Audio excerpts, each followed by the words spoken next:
Aquesta és la història d'un estany que va ser molt estimat per les persones que en van gaudir durant la seva plenitud fins a mitjans del segle XX, d'una manera única, que mai més no es tornarà a viure.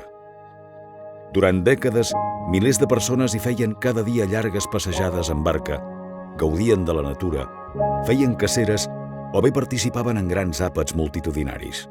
L'estany era la seva vida.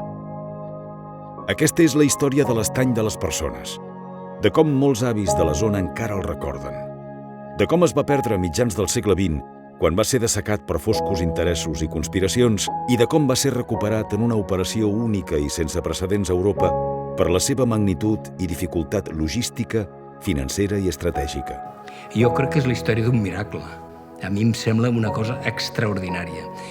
Extraordinària, a més, em dol una cosa que és bastant important, que fins i tot la gent del propi territori, la gent del Pla d'Urgell, la gent de l'Urgell, de la Segarra, del Segrià, etc., és a dir, a totes les comarques, no en són conscients de que això és una obra que dins de 100 anys es valorarà moltíssim més cara. És a dir, sovint passa a la història, no?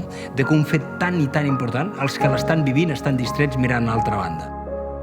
Aquesta és, en definitiva, la història del retorn de l'aigua.